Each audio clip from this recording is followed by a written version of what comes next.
cho ai mà đạo tên nào hay đạo mà đang chụp ra này.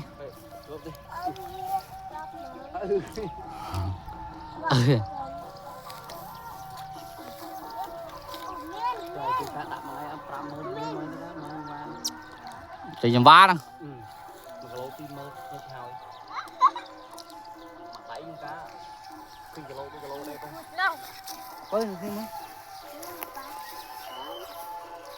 Anh đã bắt đã tính.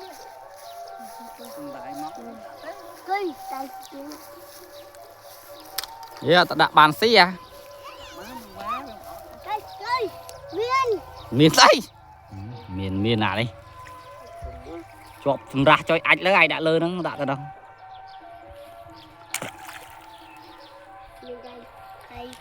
Thầy ấy. Thầy ấy.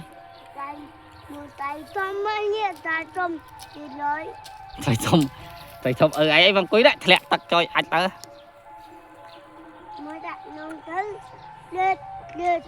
đứt nông trả lời đây vơ đi chúng tới giá bạch chia giá tập rồi nói ơi bà mai nan đi tập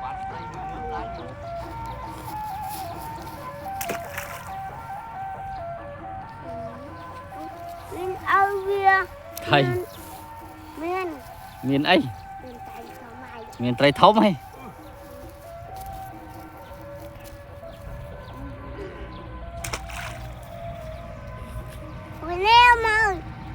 không tới lẹ tặc lỡ này hãy tới xây tặc cho ai tới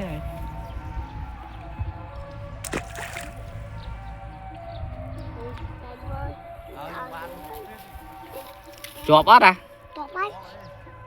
trẻ cho bài giờ mà sầm ô xia đi sầm ô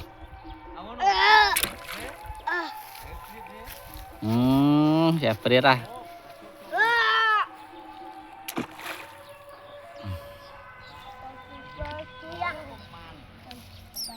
ao tập bá nè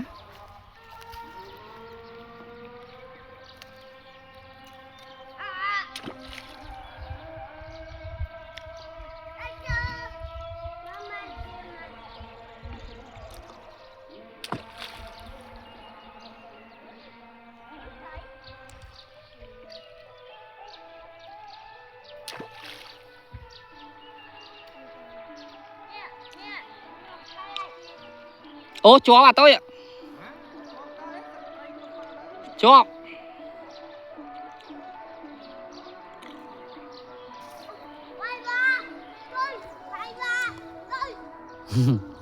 mày bà hơi bà hơi bà thầy bà ở phía đấy ở phía đấy